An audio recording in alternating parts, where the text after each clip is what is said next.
Hello, I'm Kads, and welcome back to another episode of Free-to-Play Champion Showcase. Today, we're going to be highlighting Searsha the Charred, relatively fresh, off of her fairly recent buff, and she got the buff of a lifetime. She was already, I think, a decent champion, relatively underwhelming, but now she is like a universal PvE power absolute house.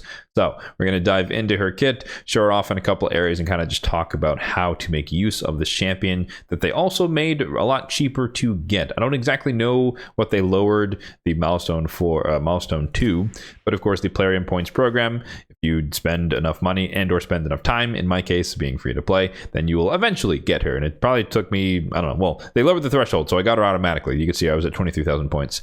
But even then, I was probably a few 2-3 months away from getting her, air quotes, naturally.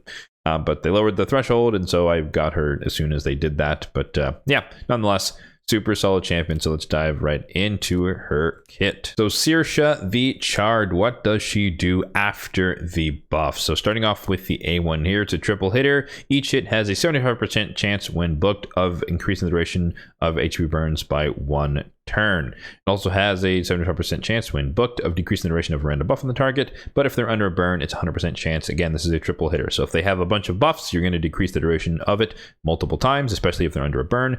But even without that, you're very likely, I should say, 90-something% chance, because it's 75 to the power of 3 mathematically or statistically speaking, that 90-something% chance that you're going to extend the burn by at least 1 turn, but most of the time she's going to extend it multiple times. So super solid. A2, this is one of her bread and butter abilities. She kind of has 2 now after the buff, but a 3-turn cooldown, affinity friendly AoE placing of burn, 100% chance when booked. But if that's not all, if the target's already under a burn, it will instantly activate it, and then it will replace the 2 burns anyways. And the way this works in practice is that she will basically override the burns. However, I don't know if it's working exactly as intended, but nonetheless, this is how it currently works, where she will activate all the burns on the target. So if there's a boss, we might see it later as well. If they have 5 turns on it, she's going to activate all 5 ticks and then place her burn for 2 turns. And then one of the more important things, AoE block buffs. Another champion who does not attack and places AoE block buffs, so that, again, affinity friendly effectively. And then any HP burn debuffs placed on bosses are protected, so they cannot be removed, which already screams Ice Golem thoughts. So we're going to see her there as well. So bosses cannot remove them. It is a protected burn, the only protected burn in the entire game. Last but not least, we have her other ability, which I don't actually use all that much, but it's still really generally useful. But 3-turn cooldown, nice 2 books to get there, but 100% chance when booked of placing decreased speed, AoE, decreased defense, and Hex. Super solid. These are like screaming Hydra clan boss when it comes to these 3 debuffs, all in one ability, all on a relatively free to access champion. But of course, this one is an attack, so you do have the disadvantage of potentially weak hitting, but still, nonetheless, lots of great debuffs here, all in one ability. Probably the only, the only champion in the game who has all 3 of these in one singular ability. And yes, you see a debuffer, decreased speed, as well as a Hex champion, just super fantastic. And then her passive is what definitely intrigued me the most for one of the applications we'll see a bit later here.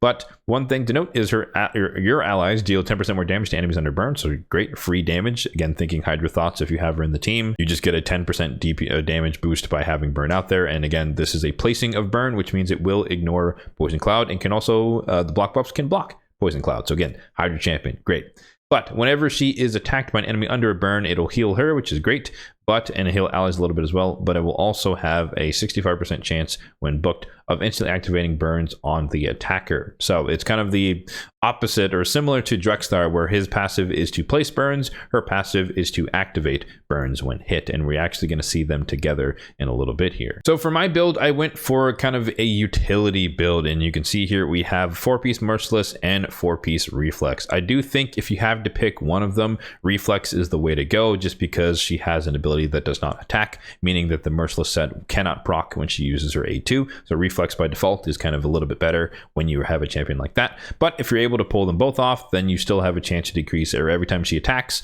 and or takes a turn, then she has a chance for both of these sets to proc, which is super solid. But again, we'll see why when we talk about my application. But you could also run her in Relentless. That's another alternative, just to have her cycle through her turns. More burn, everything she does is good. good. You either get more debuffs, you get more burns and activations, more protected burns and activations, or you get extensions of burns from her A1. In terms of the gear pieces on her, it's relatively straightforward. All this champion really needs is speed, accuracy, and a little bit of survivability. But of course, you can get the survivability through the main stats. But we have accuracy on the banner. Not the best banner, but it is a merciless banner in its accuracy, so good enough for our application. I do have the luxury of having a refresh ring on her, or a refresh amulet rather on her, so that's a little bit of a bonus. So there's a chance that she can just get a free cooldown reduction, 5%, but every so often she gets double burn activation back to back. Merciless on the ring, nice, just again, just completing the set here, so to speak, not the most amazing ring. We've got speed on the boots with some accuracy, survivability stats. We've got HP on the chest with some speed, some accuracy, a little bit of defense. Defense on the gloves, so kind of mirroring each other with the HP defense split here. Speed, accuracy there, you're sensing the pattern. The shield, speed, accuracy with some HP. The helmet, speed, accuracy with some HP. And then the weapon, speed, accuracy with some or speed with accuracy. All of this culminates in her total stats that are as follows: about 60,000 on the HP. Note that she is not fully leveled because she's not yet fully mastered. Haven't had the time to get to that, but I did want to showcase her earlier, sooner rather than later, just because she's so good, and I want people to know that after the buff, use her if you haven't gotten her so far. 3,000 plus on the defense, 254 on the speed, so middle of the road, but fast enough for PvE content. And then accuracy, way overkill for what we're using her for, but it's just the stats on my account are relatively inflated because I have a lot of good gear. But 430, you probably need 350 plus if you really want to target most content in the game, including all the way up and through Nightmare Hydra, Doom Tower Hard, etc. Now, as you can see, I don't have a blessing on her. That is way further in the future when it comes to the player and points program, but you do get the opportunity, I think, to get up to a 5-star, maybe up to a 6-star. I'm not exactly sure which, but that is an option for the distant future.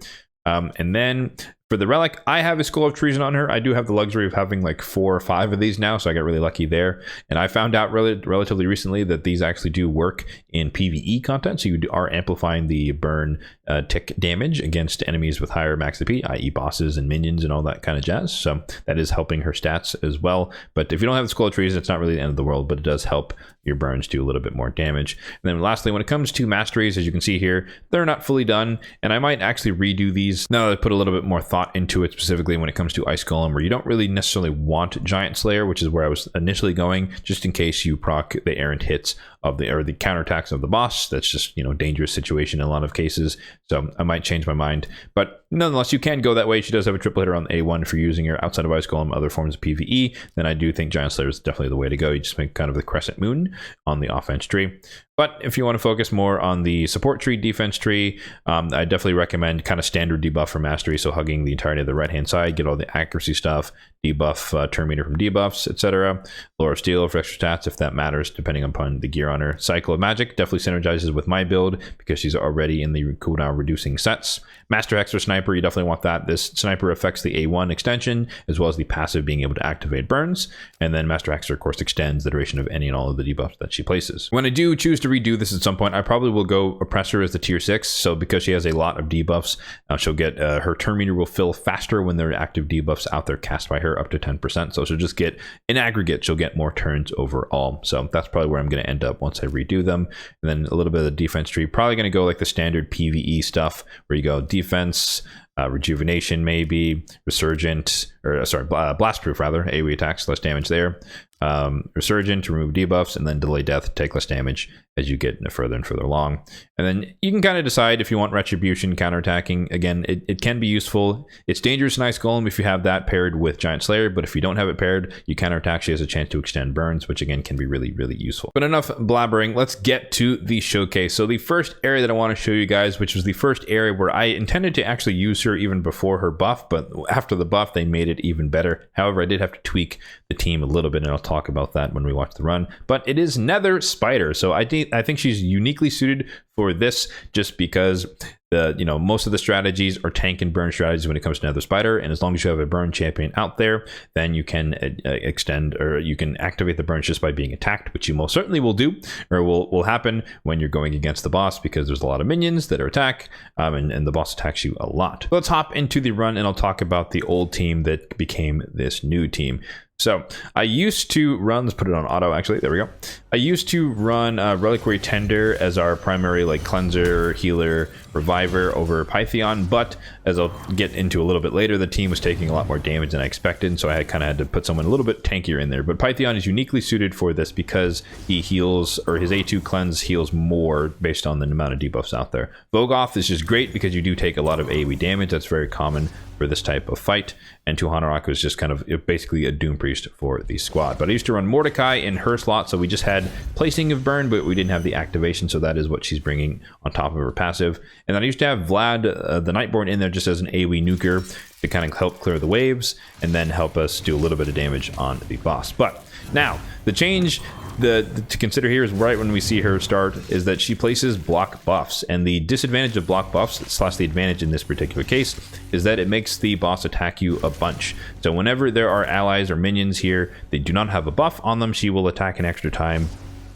and do more damage to your team and place more poisons. But in this case, because we have the team set up to be centered around that, every time she places the burn, you can see I put Drexthar in the lead spot. We got unlucky a little bit there, but Drexthar is in the lead spot, and so the way this works, because of the way attacking works in the game, the Nether Spider will hit Drexthar first because he's in the lead. There's a chance that he will place a burn on the spider, and then eventually, because Searsha's near the back, she will have a chance to activate the burn that Drexthar places when the boss attacks. So we might have a chance to see it here when the boss goes and attacks us the 4 times here. So we should see a decent amount of damage. Yeah, you can see that 1.4 million damage. So it happened all at once there, but you get the idea, where essentially Drexthar in the lead, his passive placed a burn probably 3 or 4 times there, and then Searsha's passive activated each and every one of those burns as it came and hit us all at once. So super fantastic way to get around that. But generally speaking, you don't want to remove the buffs of the spiders, the minions rather, if you're going to keep them alive, because the boss will attack you a lot more. And that's why, again, I swapped out Reliquary Tender for Pythion, because when we do get a bunch of poisons on us,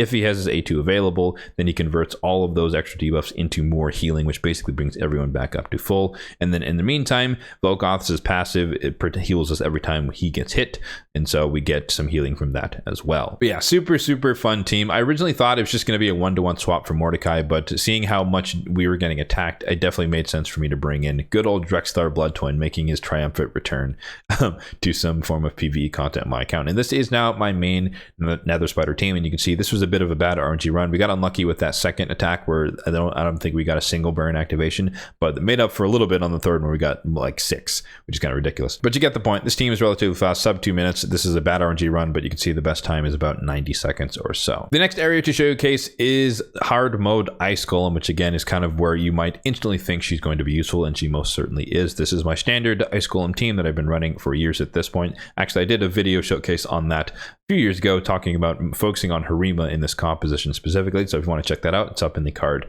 up above. But this was a 1-to-1 swap. This spot here used to be Teodor on my account, and the advantage of him is that he could activate burns but also extend the duration, so you kind of preserve the duration of it. And but his downside was that he didn't place any burns of his own. So this is a natural 1-to-1 swap that has made the team run that little bit faster, because Searsha can activate burns, but she can also place burns herself. And more importantly, or most importantly, whenever the boss hits us, there's a chance that he can activate the burns on himself as well. And once again, the HP burns she places on bosses are protected. Now, we do have a little bit of extra synergy here with this particular composition, in that Gizmak can increase the duration of debuffs in his base form. He's in alt form for the waves, just to help clear that as quickly as possible. Then Artak as well, in addition to being able to activate burns, can also extend burns with his A1. So there is a decent chance with some good RNG that we basically get a really long duration of the burns that are protected from her on the boss, and thus every time he attacks us, he has a chance to activate the burns on himself. So about 40 seconds to get through the waves, which is pretty standard. And then this is where we kind of start racing the clock in terms of DPS. So Gizmak leads us off there. We get a few burns. If you notice, the boss starts off with 3 ticks. We get the 900,000. We activated all 3 of those ticks, and then she placed her own 2 after that. And then after that, I have Artak delayed by 1 turn. There's a small chance he can extend the burns with his A1, but we didn't get it, unfortunately. So we're gonna have to cycle back around to eventually her coming back and placing her own burns. But hopefully we'll get to see some of the reflex merciless procs here as we get through. But obviously it's RNG, so it's not guaranteed to happen every single run, especially when these runs are 2 minutes ish tops. So it's just kind of RNG. But every once in a while, when they do proc, especially at the same time, you can get back-to-back AoE burn activation, and then it just makes her a really, really fast, closer to 90-second run. So she should have it available here.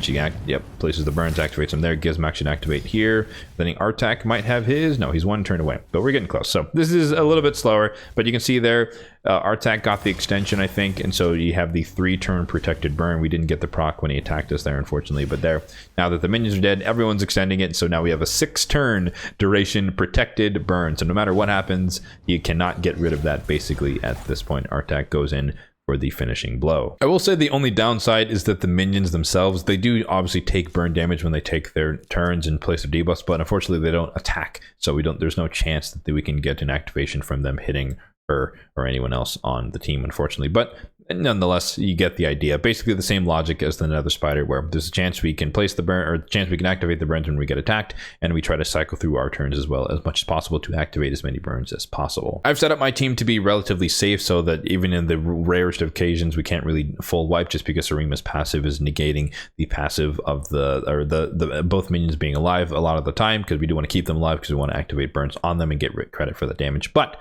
there are some teams you could definitely put together, Artak plus Searsha, or Searsha plus Elva, Searsha plus what's her name, Wither the Crown, Searsha plus Oella. You can definitely do some solo duo type strategies when it comes to Ice Golem to make her work in that team, and she could definitely keep herself alive if you have some good support alongside her, or you have her in regen gear. However, if you are going to do a build like that, you will have to put some resistance into her build, just because you don't want her to get heal reduction from the minions, because then she won't be able to heal from either her passive or whichever support is alongside her. So in this case, we have Elva kind of taking the brunt of that, so we don't have to worry as much about dealing with that aspect of this. As always, if you were inspired to build similar teams, then let me go through their builds really quickly on the champions on each of the comps, starting off with the Ice Golem comp, because we saw it the most recently. So this is my Gizmac the Terrible. He's primarily built for a PvP, but I've indexed his stats so that he can also function in PvE, as we saw. But we have lethal and 2 pieces of stone skins, a little bit of resistance, and you'll notice his stats,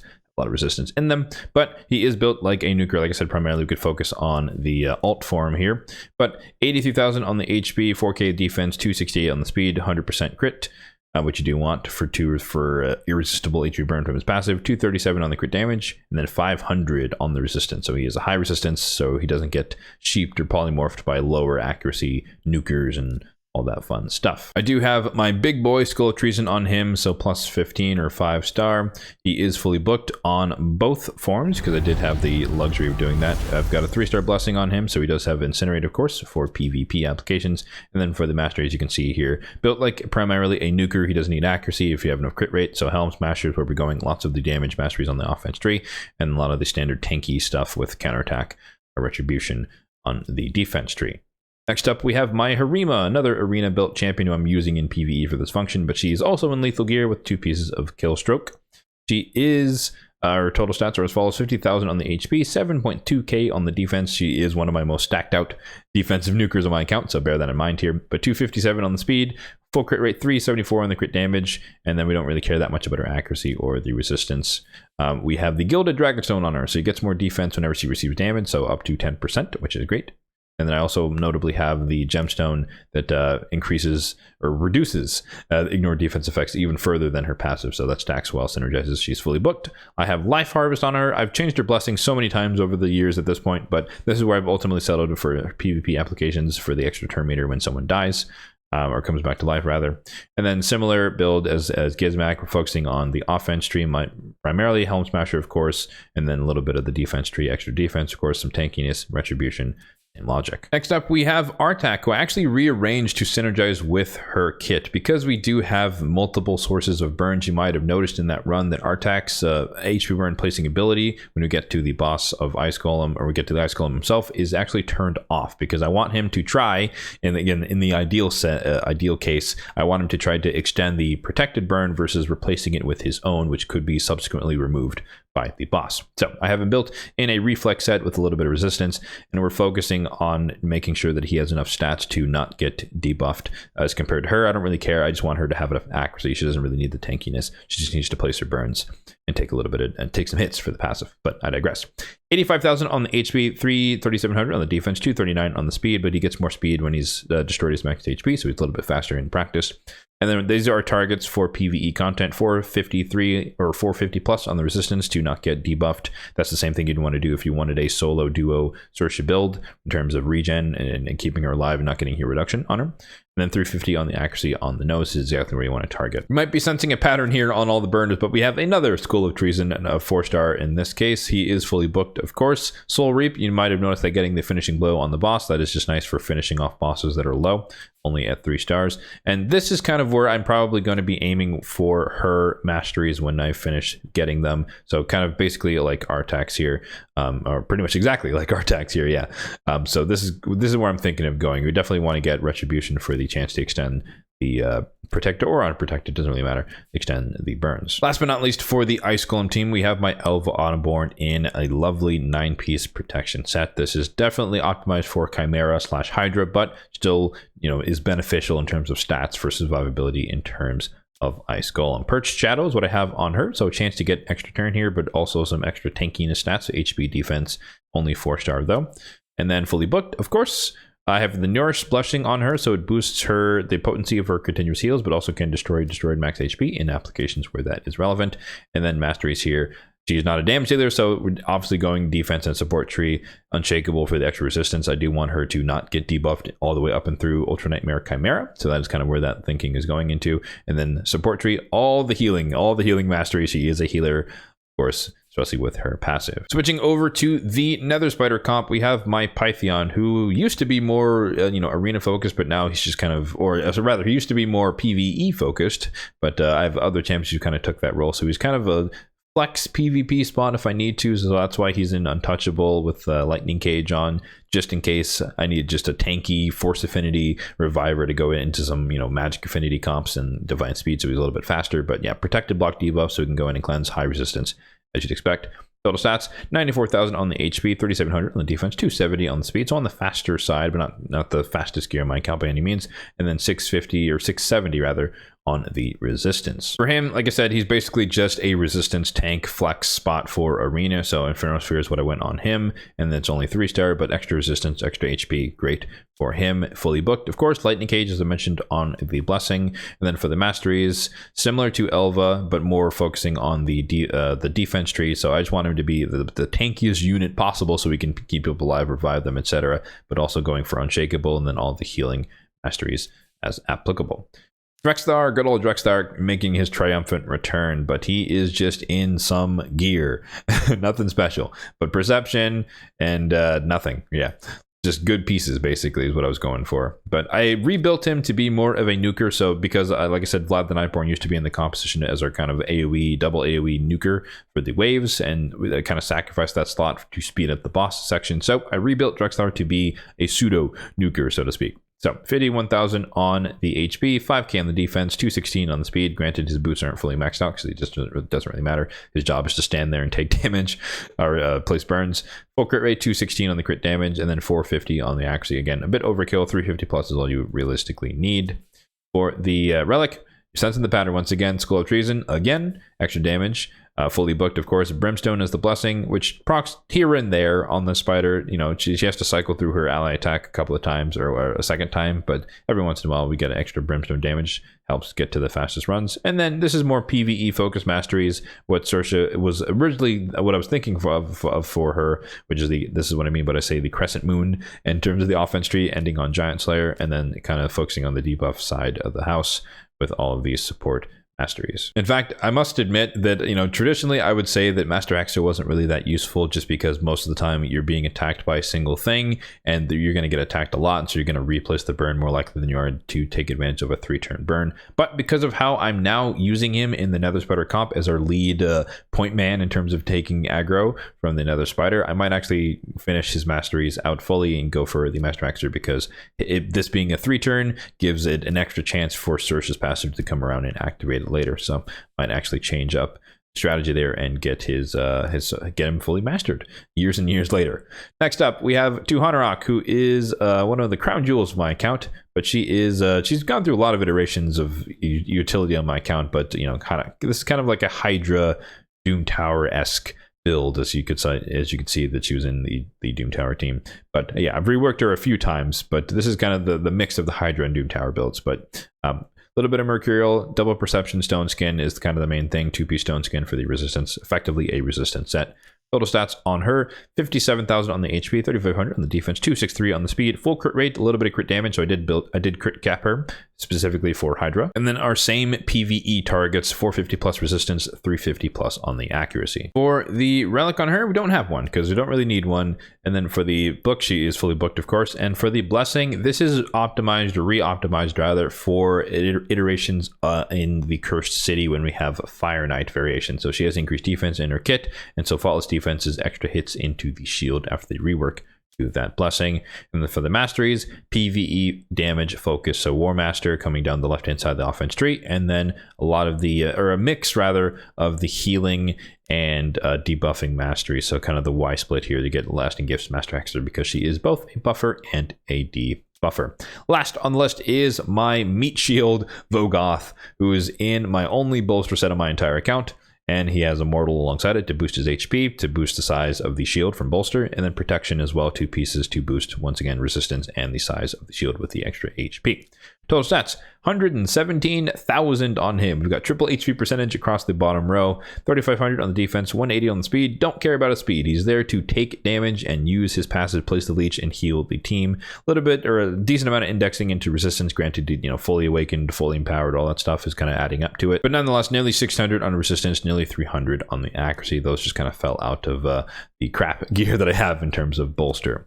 On the relic, I have him in a Revolting Seedling, one of those kind of throwaway relics, but on him it makes sense, where whenever he takes damage, there's a 20% chance he can heal himself for 20% of the damage received, which of course synergizes with his passive, which basically does the same thing. Next up, the skills. Of course, he is fully booked. He's an epic champion. And then Miracle Heal is the blessing on run on him. So in certain instances, once again, thinking Cursed City, there are certain things that destroy max HP. Fire Knight iterations, he does have a triple hitter on the A1, of course, even though he's relatively slow. But he can restore destroyed max HP. But also I do use him as kind of just my bolster champion in Arena. So if we deal with anyone who destroys max HP, they do an AoE, they hit the team, his passive heals them, and there's a chance he can restore destroyed max HP as well. So that's another side benefit of the build. And then for the masteries, not complete, but just Meat Shield, Bulwark, take more damage on behalf of other people, Self-Defender, take more damage on behalf of other people, tanking his stats, and then all the healing and a little bit of stat boost as well. But yeah, Meat Shield Vogoth is the idea. So like I said at the beginning, Searsha, after the buff, is just a universal PvE powerhouse. In terms of the dungeons, we talked about her in Ice Golem, but she could also be useful in Spider's Den. That kind of comes to mind. The HP burn activation, she's great for that. She's not going to be your opener necessarily. You do want someone else out there to place the burns so she can activate them and then replace the burns. But if you wanted to run some sort of, if you're fortunate enough to have some sort of triple HP burn activation, she is great as the second place burner on the squad. She is also good in Faction Wars for the Sylvan Watcher's Crypt, which is not open at the moment, so I can't showcase that, but she is effectively a 3-turn cooldown AoE decreased defense champion. So she's kind of an upgrade to Mistrider Dahi, which is super nice in terms of a legendary that we can all get for free, relatively speaking. So she's kind of a debuffer, but also again, block buffs, HP burn that's contactless, and when you get to the boss, it is a protected burn, so it cannot be removed by even the most annoying cleansy bosses that come from the Faction Crypt. In terms of clan bosses, Hydra clan boss, she has her name written all over it. Protected burns, block buffs, decreased defense, decreased speed, and hex to boot. I didn't showcase her there because I have grown past the utility of her kit. When it comes to my Hydra teams, they're more damage focused. But nonetheless, if you're progressing through and you happen to have her already, you spent some money, got some playing points, you got her early, excellent, amazing Hydra champion. I think she could also do a little bit of work in Chimera as well if you're still progressing in that room, because again, block buffs is really good, decreased speed, decreased defense, all those things are useful in Chimera as well. In Doom Tower, I focused on Nether Spider in terms of my utility, but she can definitely work in other areas where HP burn, it can be relatively meta. Frost Spider comes to mind. I didn't put her in my team just because she doesn't have resistance, so she's going to get frozen a lot of the time. But if you did have her in, that Ice Golem hard solo duo type composition, then she'll fit greatly or fit very well into a frost spider composition with enough resistance to not get frozen, and she can just keep placing the burns. And again, it's protected, so the little minions can't cleanse it off. Super solid in that regard as well. Eternal Dragon comes to mind if you want to use her in that same logic. There are a bunch of minions, you can take advantage of their presence and burn them as well. However, the same exact logic applies as with the frost spider, where you need, this is your ice golem solo build where you need enough resistance, otherwise the Eternal Dragon is just going to lock you out and you're never going to be able to do anything. Granted, you could extend burns forever on your A1, but you don't want to bring her into the fight just to get locked out. And then last but not least, she is obviously going to be useful in the Cursed City where you need her. She is a support. Burn is great, a passive source of damage. Her passive can work against anywhere where she gets attacked. And then she also functions, of course, as a debuffer in that regard. And same logic for the Grim Forest. She can be one of your block buffs champions or one of your HP burn placing champions. So anywhere you might have used a Mordecai or someone similar, she definitely fits in. In fact, next rotation in the Grim Forest, I'm going to drop Mordecai and throw her right in to his slot because it's a 1-to-1 swap and a definite upgrade for, again, HP burn, block buffs, contactless, affinity friendly. So yeah, that's going to do it for the showcase of Searsha the Charred. Let me know what your thoughts on are her after her buff. I do highly recommend that if she's been sitting in your vault and you haven't looked at her in a while, the buff is fantastic. So she can definitely make some usage on even the most endgame of accounts like myself. And if you're still working towards her in the long term, then you can actually rejoice that when you get her, she will be a useful champion to you in some regard, hopefully, somewhere on your account. So if this video has anything to say about that, hopefully it does. And I've converted you or convinced you that she will be worth the wait once you do eventually get her. If you do happen to have her already, let me know how you're using her on your account. Let me know how you have her built and what your strategy has been for making use of her kit on your account. As always, if you did find this video helpful, then be sure to hit the like button down below. That really does help out the channel, and feel free to hit the subscribe button down below as well if you're enjoying the content overall on this channel for more content just like this one in the future. Thanks for watching and have a good one.